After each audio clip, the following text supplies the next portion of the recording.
Hey guys, it's Desi, back again with another video.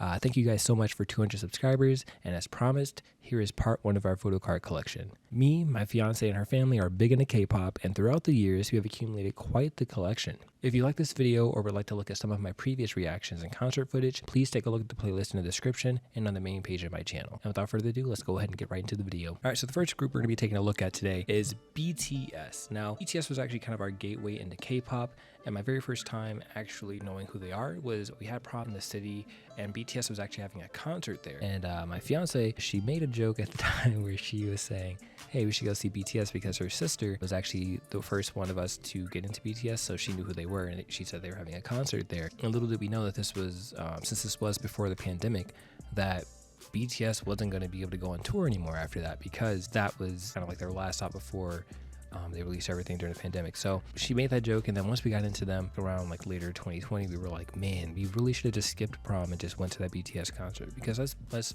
be honest here, like prom, it's okay, it's just like a night where you get to just dress up and, you know, just have a little bit of fun. But realistically speaking, like, who would really choose prom over BTS? Like, let's just be honest, okay? Especially at this point, like, come on, going to see BTS, especially being near the front, would have been way better than spending $200 on prom. But yeah, so that was like kind of like my first exposure with BTS. And then as we went on to college, she used to play 1-3-4-3-40 and Rain in the Car, as well as Pied Pipers. So I kind of had like vivid memories of just listening to that song as we were going to class, and I was like, ooh, I'm kind of liking BTS. I think at first I was more of a Tay stan at first when I first started listening, just because of his voice. It was nice and soothing.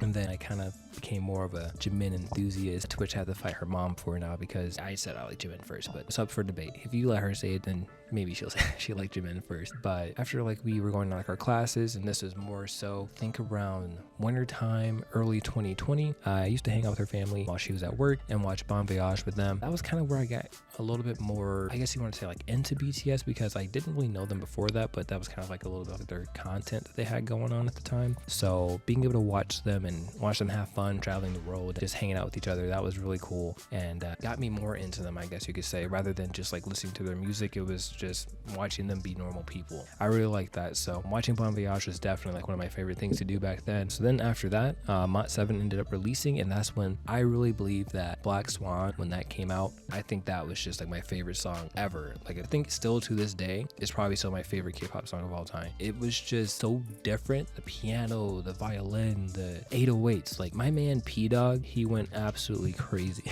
on that album, the entire thing. Black Swan just did something different for me, and that kind of was just like, yup, this is the group. I like K-pop. I need more of this. Basically, we listened to Mott 7, I think, through most of the pandemic. I remember specifically, like, we played Among Us and Animal Crossing because everyone was indoors. We basically just sat there, listened to BTS, and played Among Us and Animal Crossing for like months. And then we didn't really listen to anyone else outside of that. Like, our house only played BTS. Next thing I know, her sister was telling us about this thing that I guess BTS did, where it's called Bang Bang Con, where they would they'd have a marathon of like a few concerts that they would play for hours, and we'd have to stay up like I think 10 p.m. ish all the way up until like 8 a.m., which was crazy. I think the very first time I watched Bang Bang Con, I don't think I lasted that long. I think it was still kind of, I think I only stayed up until about 6. That's all I can remember. But definitely after that, like I think the most recent one that happened this year, I actually stayed up the entire time for, which I'm kind of proud of. Like, that's rough. It's hard for me to stay up, okay? Like, I'm not that old, but it's kind of hard for me not to fall asleep. After we watched that Bang Bang Con in April, we caught up on other content throughout the rest of 2020 through 2021. We were kind of just on our BTS like catch-up wave. Like, we were watching everything, watching all their content, watching all their documentaries, watching BTS bombs, Bon Voyages. They only saw, I think, the first season of Bon Voyage when I first started watching it with them before the pandemic, so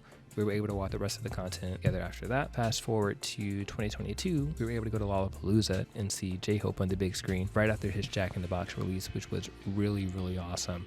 It was my first time ever going to any K-pop related event, and that was amazing. The vibe, like everyone was just having such a good time. Like all the BTS bombs, you were able to just see those changing all their colors, Kobe's effects, everything was just great, and I really loved that. I've been to go see August D the following year for his D-Day concert, which I have a lanyard and I think a keychain. It was amazing. Like I think those two experiences really kind of opened my eyes to what it's like to actually go to like a K-pop concert and have fun and like see like what the world's really about. So I think BTS really had a massive role into getting me into K-pop as a whole. So very thankful to BTS, and I love BTS. I still listen to them. I'm still actually catching up in a lot of their solo things, so you guys might see me post a few reactions here or there, because I haven't really watched any of the content for Jimin's new album which just came out and Namjoon's album that came out. If you guys want to see me react to some songs off of those, please let me know down below, because I will be more than happy to post those. So on to the next one.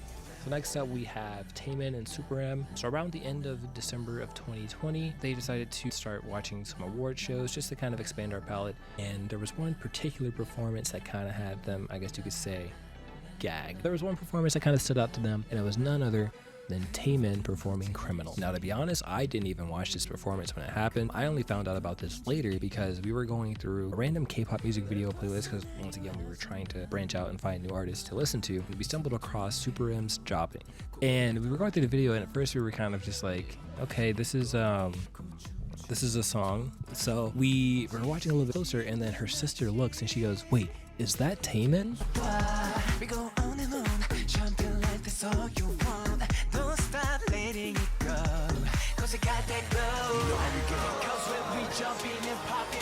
I was like, who's that? And she goes, hold on. She pauses it, looks on her phone. She goes, oh my god, that's Taemin. Hey, this song ain't half bad. So then we watched that song a few more times after that. After she found out that Taemin was in there, it suddenly made the song so much better. From there, we kind of listened to a few more Super M songs, and then we looked at all the members who were on there, and then I found out that it was a super group that they do. Like they just take boys from like other groups and stuff like that. So they were just like kind of like a mashup of a bunch of SM artists. That kind of was like a transition into NCT as well, which we later get into after Stray Kids.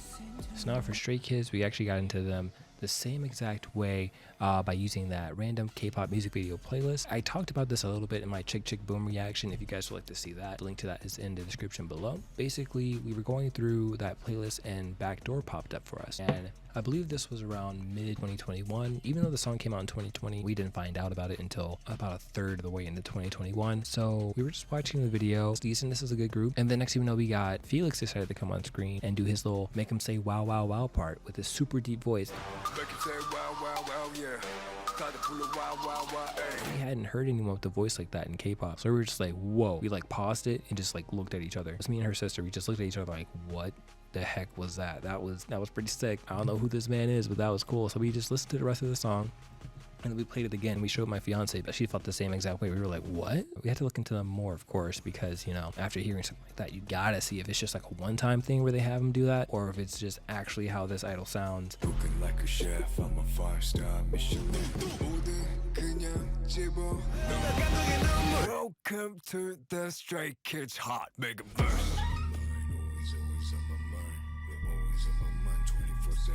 That ended up being the case. We ended up watching God's Menu after that. His little like slow-mo part where he's kind of like chopping the air and turning and rotating. That was amazing. Her sister actually really took it liking to Han. Like she is all over Hanji song. That's her guy. She has so many photocards. She loves his man. For me, I'm a Changbin enthusiast. You guys couldn't tell from that video. I had to go back again because it's Changbin. Come on.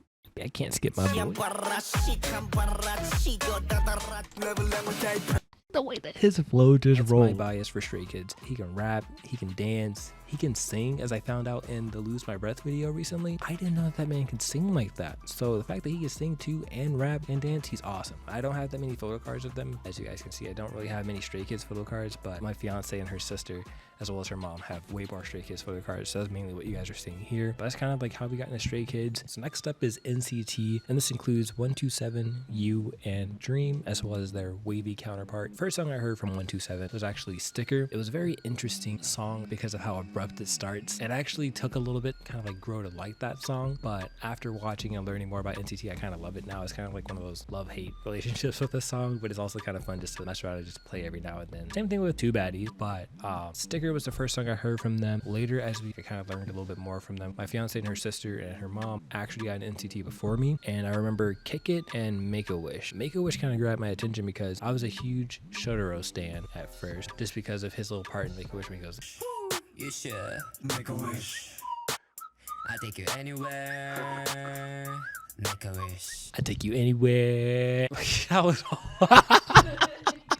he take you anywhere. Cut. But his little part where he does like his little shoulder shimmy or something like that. Like that part was really cool. Kind of like as I got to know them, from 127 specifically, I think I'm definitely a Taeil stan. Like that man, I like an idol who can hit a super high note. That's just like my jam. I'm also really big fans of Johnny and Jaehyun. Johnny being from Chicago, he's the goat. I like his little talking lines, even though he gets like 2 per song. But you know, Jaehyun's pretty cool. I liked his drama that he was in, Dear M. That's a really great drama, and he's a great actor. So on to You. I like a lot of the NCT U songs, especially when they do Yesterday is one of my favorites, and Call D with 10 on there.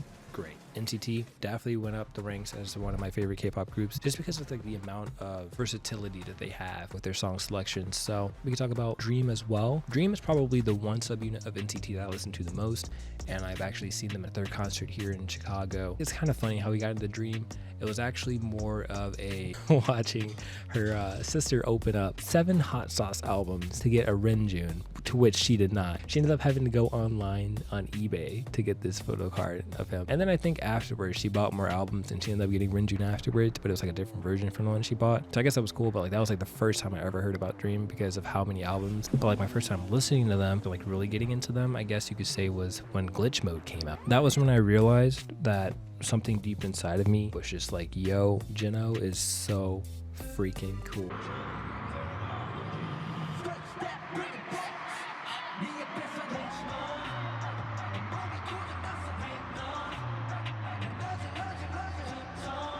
Just kind of like watching him do like the dances. He's just such a good dancer and kind of looks like an action figure. Now, on the other hand, I like Jeno for how he danced, but my fiance's mom likes him for a completely different reason. Okay, she is obsessed with this man.